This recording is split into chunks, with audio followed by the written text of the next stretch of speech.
A well-regulated militia being necessary to the security of a free state, the right of the people to keep and bear arms shall not be infringed. Welcome to another edition of Bearing Arms, Cam and Company. My name is Cam Edwards. Glad you're with me on the program today. It is a 2-8 Tuesday. We've got a double dose of interviews for you. We're going to be talking with Paul Valone from Grassroots North Carolina about the latest on constitutional carry. We're also going to be talking with Lee Williams from the Second Amendment Foundation about the Pulitzer Prizes that were announced on Monday. The Washington Post winning a Pulitzer for its 14-part series on the AR-15. Yeah, which, not a surprise. I mean, when a major newspaper runs a 14-part series on the AR-15, you would expect that it's going to get awards from their colleagues, right? Oh, how brave. Oh, how amazing. Pushing the needle, trying to get things done. Anyway, we'll talk about this with Lee coming up in just a couple of minutes. We also do have today's armed citizen story. Might even have time to squeeze in our good deed of the day and our recidivist report as well. But let's get started with Paul Valone from Grassroots North Carolina, who is calling on gun owners to call House and Senate leadership today and urge them to get to work on a constitutional carry bill. Take a look and a listen. Paul, thanks so much for coming back on the program. It's good to see you again, sir. Well, thank you very much for having me, sir. Absolutely. So the first day of the legislative session, you dropped off 7,000 or so petitions to the Speaker of the House, urging him to get moving on constitutional carry. And now you're following up with some phone calls, right? Hopefully several thousand phone calls to the Speaker and the Senate President Pro Tem today. Yeah, that's exactly right. Today, Senator Phil Berger, the President Pro Tem of the Senate, and Speaker Tim Moore are the beneficiaries of what I call a feedback day. A feedback day is where we ask people, and we, by the way, distributed hundreds of flyers at a gun show last weekend, asking them to participate. We direct hundreds, if not thousands, of phone calls to the offices between the hours of 9 and 11 on the first day that they appear for the week in the legislative session, effectively shutting down their offices. We've begun turning up the heat. The first thing we had to do with the petitions, we took a hand truck and rolled in about probably a 3-foot stack of petitions, and then we held a press conference on Senator Berger's doorstep. Senator Berger, because first off, he's probably the most powerful guy in the state, and nothing moves in the General Assembly unless he says so. And second, because last year he decided that we didn't, and I quote, need to pass constitutional carry. So the paradigm shift was the first thing we did. We needed to shift the paradigm from one where people expected the bill to die to one in which they understood that we are going to continue pushing for this thing. And we know perfectly well that there are manipulations of the rules that will keep this bill alive. And so the paradigm shift was first, then we started dropping emails into their offices. And now the feedback day is the next means by which we turn up the heat. Okay. What is the latest? Are you having an impact here, Paul? For our press conference, Senator Berger said that he would actually consider, I think the way he put it was, let's see here. Constitutional carry is something that is worth talking about. We'll talk with our members and see if there's an appetite to move forward with it. Well, we're telling Senator Berger that the members who gave them a supermajority by which they have overridden several vetoes from our leftist Governor Roy Cooper, the people that gave them this supermajority are gun voters. And so we're the people they need to talk to. And so I said, well, Phil, let's talk. There you go. Since the session began, we saw this awful shooting in Charlotte. 4 police officers killed, 4 others wounded. And this has nothing to do with constitutional carry. This is somebody who is a, violent career felon, should have been in prison, was not. Warrant was being served. So this guy has nothing to do. You couldn't legally possess a firearm. This has nothing to do with constitutional carry. But We all know the politics of something like this, Paul, right? When a high-profile shooting takes place, Democrats not only start calling for more gun control, but they object to any measure that would enhance or protect the Second Amendment rights of law-abiding citizens. What kind of impact has the Charlotte shooting had on the legislative session, you think? Interestingly, I'm not sure there has been a discernible difference. And I think part of the reason is the media hasn't been playing this up all that much. And the reason they haven't been playing it up is that it pretty much proves our point. This guy had 41 previous felonies, all right, including, a police chase and a variety of other things. He was being served a warrant for felon in possession of a firearm when the shootings took place. He has been let out by leftist prosecutors in Charlotte repeatedly. And so we feel, if anything, that this proves our case. It certainly doesn't prove the case of the left. And so consequently, it really hasn't gotten quite as much attention as I would have expected. Yeah. I mean, obviously the deaths of the police officers have, but it has not been, you have not seen the op-eds, pointing to this as a reason for gun control. You haven't seen a lot of politicians pointing to this as a reason for gun control, which, they only dance in the blood of victims if it serves their purposes. Right. This doesn't serve their purposes all that well. Yeah, exactly. All right. So I hate to ask you, what's next, but what's next here after the phone calls and feedback day? Well, I mean, you got to understand that we're in this for the long haul. We may or may not get it in the short session because they're going to break probably July or August. If I had to guess, they don't really say it right up front, so that they go out and campaign. But regardless, as we have seen in the past, we continue pushing for things on a multi-year basis. It took us probably, 6 years to get concealed handgun reciprocity. It took us 10 years to get the purchase permit repeal. It took us 4 years to get Castle Doctrine and Stand Your Ground, but we got all of those things. And so if we don't get it this session, I can assure you we will reintroduce it. The sponsor will be happy to reintroduce this bill in the next session of the General Assembly, and we will continue pushing for it then. And I think we have a pretty good chance of getting it either this session or next session. All right. Paul Valone with Grassroots North Carolina. Thank you so much for the update, sir. Look forward to talking to you again very soon.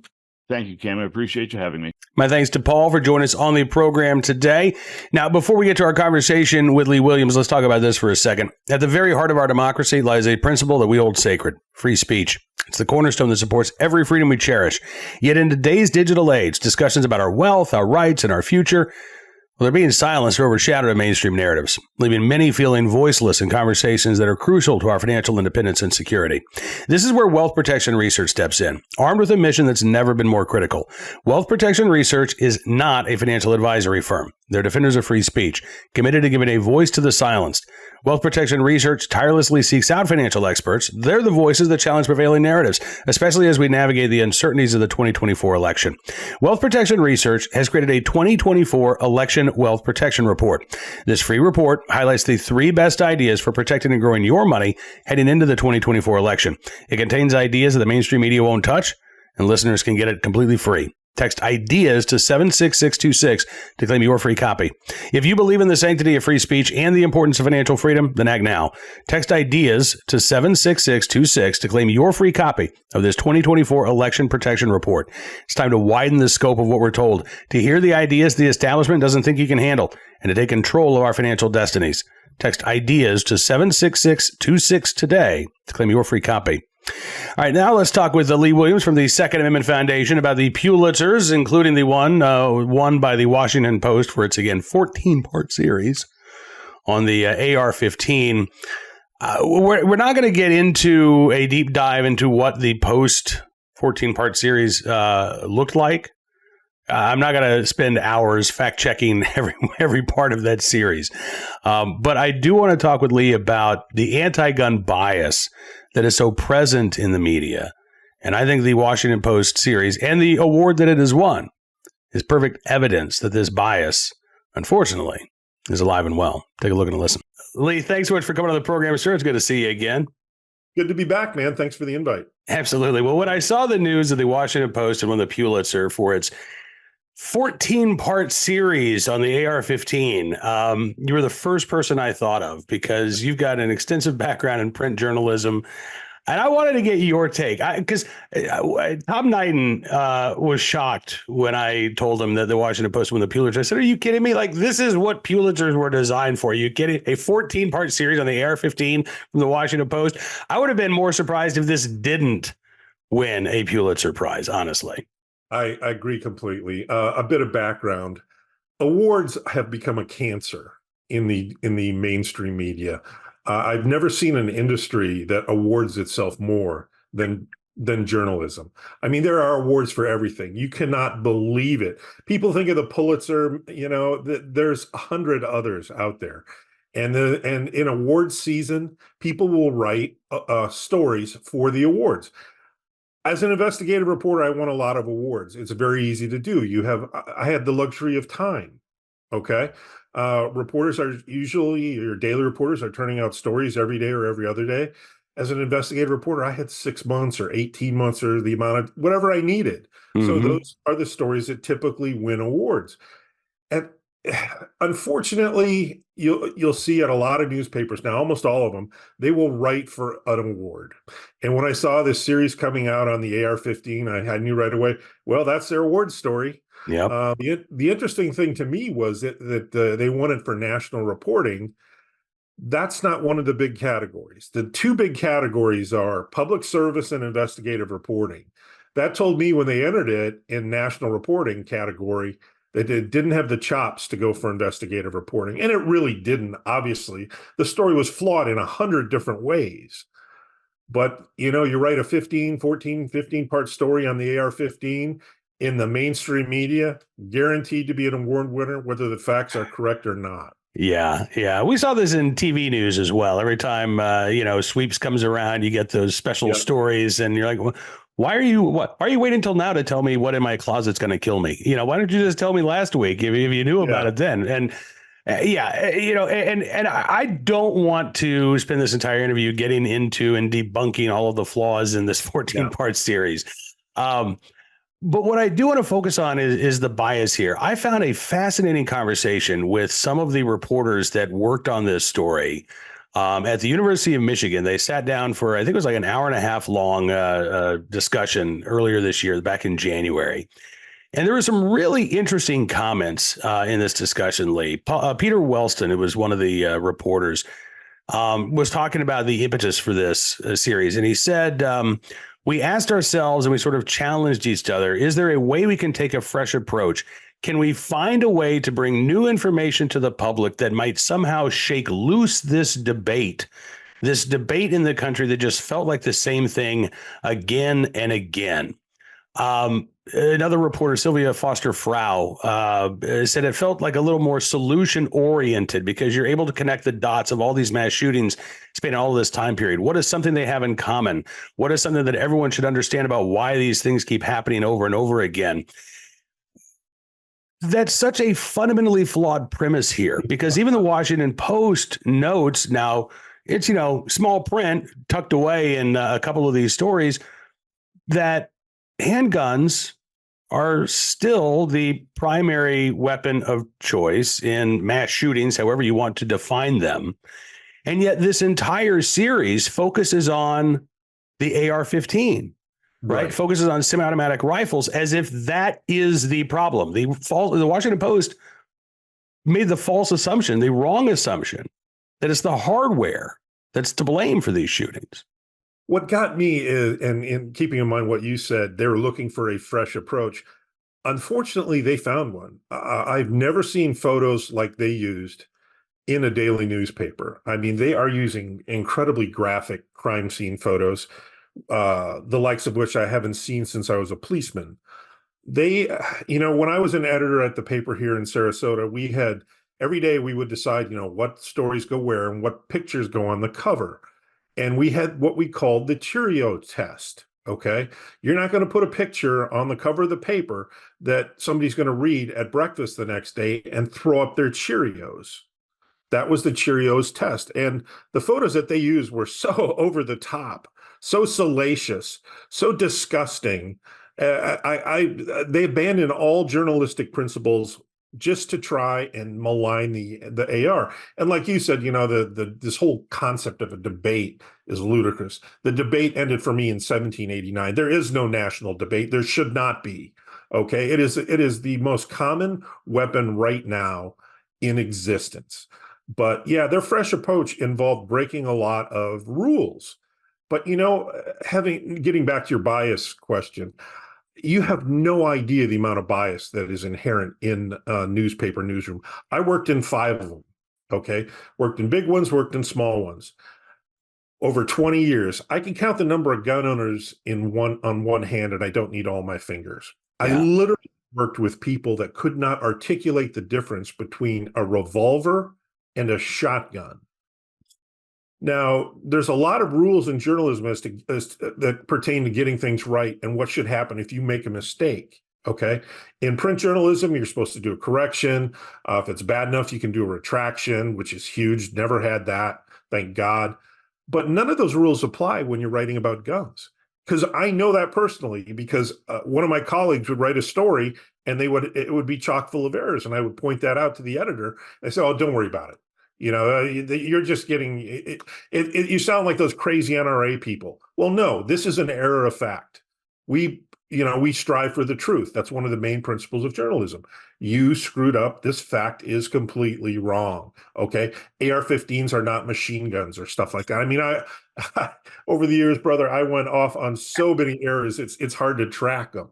But yeah, the reporter is never held accountable for an error when it involves firearms. You're right. But I also want to go back to what you talked about, the photos that were used, the crime scene photos. Disgusting. Because this was something that was also a topic of discussion during this panel back in January. And what I found fascinating is there were so many reporters for the Washington Post who said, well, in essence, the photos that we used were a compromise. There was apparently a lot of discussion about whether or not to show dead bodies. Yeah. And to use photos, before these bodies had been removed. And the idea to them is that, well, if people see the damage that an AR-15 can cause, then that's going to affect them viscerally, right? And again, Lee, as you say, it is shameful. Yeah. It is disgusting. Even if you had the approval of some family members, you didn't have the approval of all of them. And I do think that you need to be somewhat respectful to those folks. And I believe that as a journalist, there have been times where I've said, no, I'm not going to go to a funeral, for example. Right. I don't think it's appropriate for me to be there. I will interview the victim's family outside of the church, but I'm not going to do that. Or on the phone. Right. But this was, apparently a big topic of discussion. And the Post reporters were patting themselves on the back for pushing the envelope. Right. They said, well, we know what we're doing. We wouldn't normally do this. That was a common refrain. Right. We wouldn't normally do this, but except guns. So that's why they do it. Yep. You can break all the journalism rules if it involves guns. And I've been preaching that ever since I started. I've been preaching that for 10 years. That's what they do. None of the rules apply because guns. And every one of them, all the gun owners I met in newsrooms were all in the closet. I mean, when I started openly writing about guns about 12, 13 years ago, it was, guys would come up, hey, I have a gun. Oh, really? How horrible. Yeah. Because they have to keep their light under a bushel, so to speak, because they will be looked down upon when it gets out that they have a firearm, because guns are bad for most mainstream journalists. Yeah. This is the quote from Sylvia Foster Frau. She said, we were wondering the merit at the same time that we were looking at the photos and kind of gauging our response to what we saw as part of informing whether or not we felt like it had merit, because we saw things that we had never seen before. And we started to wonder, shouldn't everyone see this if it's happening in our country because of the laws that our country has put in place? Is this something that as a public service, yes, people deserve to know, right? I mean, there's that twisted ideology. And then just a couple of minutes later, Lee, the other reporter, Peter Walston, responded to a question by the moderator, and he talked about it again. This is right after his colleague says, well, we wanted to put these crime scene photos out there as a public service. He said, I know that we as a newsroom struggle with language because we're objective. We're not trying to push an agenda or a policy or advocate for one thing or another. Actually, that was Sylvia Foster Frau. Peter Walston said, we're not here to advocate for a particular position. Baloney, to put it mildly. I mean, that's what this entire series was about, advocating for a position that the AR-15 is a horrible thing, that it should be banned, that no American should own one. That was the entire crux of this entire series. And then they just, try to drape themselves in this mantle of objectivity. It is infuriating. Brother, I lived it. I mean, I lived it. I saw lie after lie after lie go into these newspapers about firearms. You got to understand, and taking a step back, today's young journalists aren't interested in being journalists, okay? They're not interested in going out and doing good stories and reporting the facts. They all want to be advocates, but even more than that, they want to be a brand, okay? If you wanted a really good newspaper, don't let your reporters have any social media accounts. Let them go out there and report the facts and put them in the paper. But no, it's all about followers, it's all about social media, and it's all about them wanting to be a brand. They want to know, they want people to stand up when they walk into a room. I mean, I'm talking kids fresh out of journalism school. Yeah. I go back to something one of my former editors said. She has 2 Pulitzers to her name and was the most objective executive editor I ever knew. And she did own a couple of firearms. She took a young reporter, went to work for her, and she edited the story. And the reporter went in to complain and said, "You took my voice out of it. You took my voice out of the story." And she said, "Well, why don't you go win a couple of Pulitzer Prizes and then come back to me and we'll talk about your voice." It's they want their voice. They want their agenda. They want their point of view, as opposed to reporting the facts accurately. Yeah, that's how journalism has changed. And I got to tell you, I blame social media. All these kids have their accounts, and it's like, I'll write my story, but then I'm going to get on TikTok, or then I'm going to get on whatever, the Gram or Facebook, whatever, and promote it. And that's where I make my money. That's where I get my followers. And today in newspapering, it's not only about that; it's also about digital subscriptions. Right. They track the amount of digital subscriptions that your story will produce, and if your stories aren't producing enough digital subscriptions, because paper's going the way of the dodo, then you're going to get talked to. Maybe then you'll be allowed to be a little more salacious and a little more over the top. It's fascinating that you bring that up. I was talking with Andrew Malcolm a few weeks ago, and he was telling me about when he worked for the New York Times, and this was back in the 60s. You didn't have a byline. I think he said the first 5 years, that you were reporting, you didn't have a byline. I know Time Magazine famously, at least in the 40s and 50s, same thing, right? All of their stories were written without attribution. Look,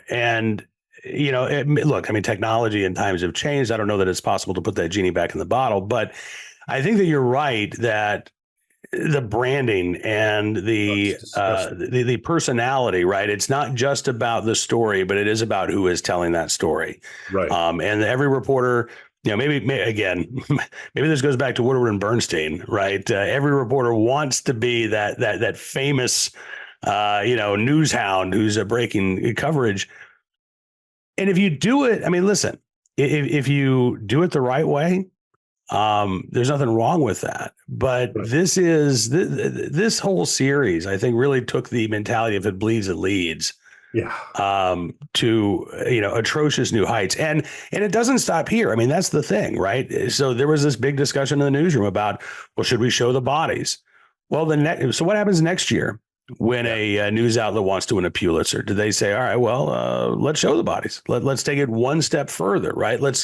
What else can we do to try to, drill into the brains of Americans that these guns are bad and they need to be banned?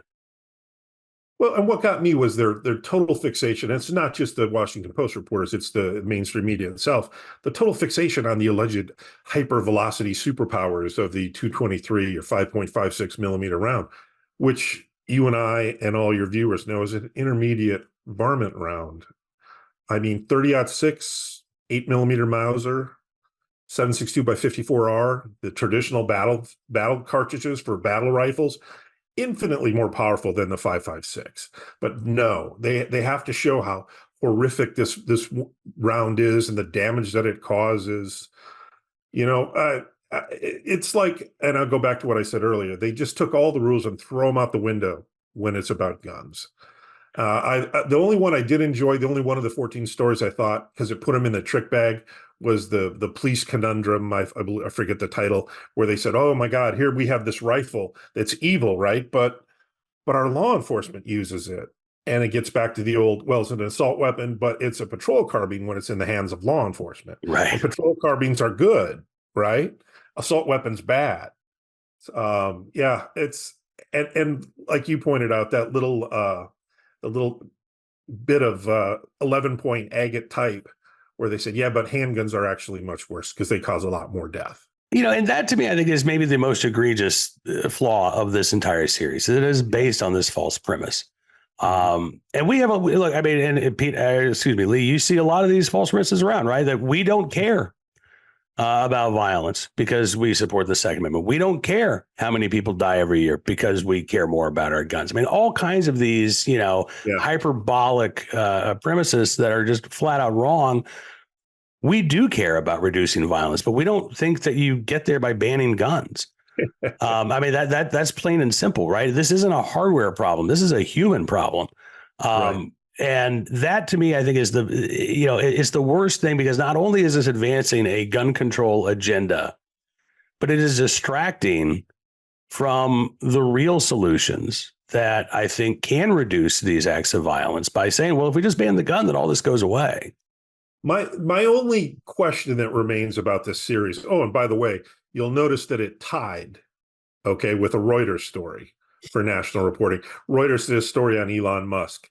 Okay, when you tie with another media organization for a Pulitzer, that's not really a good thing. But my your sister. Yeah, exactly. My only question is, to what extent did the White House Office of Gun Violence Prevention or did the White House anti-gun personnel that work there for Joe Biden and are actually calling the shots, what role did they play in this series? Did they come up with it? Were they consulted? Did they help? Because everything that's anti-gun right now, I think we can trace right back to the White House, and I don't think this is any different. I think there's collusion here, and that to me would be the great story. That to me would be finding that collusion that exists between the White House anti-gun folks and these anti-gun folks at the WashPo. That to me would be worth a Pulitzer. Absolutely, and you know what? If that story is written, it's going to come from someone like you, Lee, because it's certainly not going to come from the Washington Post, the New York Times, or any of the other major outlets. Well, we'll see what we can do. I'm having a lot of work lately, unfortunately, coming on ATF, so we'll see. All right. Well, listen, if folks want to keep up with your writing, how can folks find you online? Everything I do is on my website, which is thegunwriter.substack.com, but everything is also at saf.org. Not everything. I'll do a product review. I'll put it on my website, but saf.org, SAF is in Second Amendment Foundation, or thegunwriter.substack.com. Speaking of SAF, you saw that 2 of our cases are going for that Supreme Court. They're going to have their roundtable, their discussion. So hopefully it appears as though the Supreme Court will be taking up an assault weapon ban case, which would make this whole thing moot. And I just cannot wait for that to happen. Absolutely. From your mouth to Chief Justice John Roberts' ears. Lee, thank you again for coming on the program, man. Look forward to doing this again soon. Anytime, Cam. You take care. You too. Thanks again to Lee for a great conversation. All right, I tell you what, let's just stick with our armed citizen story today. I do have a recidivist report, but I might actually write that up at Bearing Arms. If not, I'll save it for tomorrow. We could talk about it then. But just in the interest of time, we'll stick with our armed citizen story today, which comes from Omaha, Nebraska, where the owner of a Omaha jewelry store shut down thieves, or at least a thief, who tried to break in over the weekend. Garrett Petticord was at work late Saturday night. Small business owners, sometimes the work never ends. He's filling orders on Saturday night when all of a sudden a rock gets thrown through the window of his store. It was about 11:30 Saturday night. Petticord is a goldsmith and the owner of Sidroni Jewelers, said he looked up and saw someone jumping through the window on his security monitors. Now, Petticord is a military veteran, spent about 3 years deployed in Afghanistan. He also opened up a gun store called Athena Arms in Bellevue, Nebraska. So he had his firearm with him. In fact, he sprung up from his chair with his gun drawn and shouted, "Hey!" He says that was enough to make the man turn around and head outside the store. He said, "Thank my lucky stars, I put so much thought and time and repetitive training and practice into how to responsibly carry a firearm." Again, like most offensive gun uses, Petticord did not have to pull the trigger. The presence of that firearm, and maybe even the presence of him in the store till 30 at night, alerted the crook that, you know what, there's a safer place to be, and it's basically anywhere but here. Thankfully, again, Garrett Petticord had a firearm to protect himself. I'm glad that he did not need to pull the trigger, but definitely that gun was used in self-defense over the weekend there in Omaha, Nebraska. And that is going to do it for this edition of Bearing Arms, Cam & Company. Looking forward to seeing you again tomorrow. We'll be talking with Rob Dorff from the Minnesota Gun Owners Caucus about the, oh boy, we got a lot to talk about. Gun control bills in the Senate. Got to talk about the Minnesota state senator who was arrested on burglary charges, who has not been expelled by her caucus. She is still going to be a key vote on several of these gun control bills. So that's coming up on Wednesday or tomorrow, that would be, yes. And we will have a full slate of Armed Citizen Stories, Recidivist Report, and a good deed to tell you about as well. Until then, though, be sure to check out bearingarms.com. We're keeping the website updated throughout the day with the latest Second Amendment news and information from all across the country. And if you like what you see, I'd encourage you to become a VIP or VIP Gold member. Just use the promo code SAVEAMERICA, and you can get 50% off of your VIP membership. You'll get exclusive content not available to subscribers. You'll get the ability to enjoy an ad-free experience. You'll be able to comment on all kinds of stories of Bearing Arms. But you'll also be supporting the independent pro-Second Amendment journalism that we do at Bearing Arms. And it is critically important that we get support from folks like you with big tech censorship on the rise. So thank you again for your support. It really does mean a lot to us. We'll see you back here tomorrow. Enjoy the rest of your 2A Tuesday. And I'll see you back here on Wednesday for another edition of Bearing Arms, Cam & Company. Until then, be well, be safe, and be free.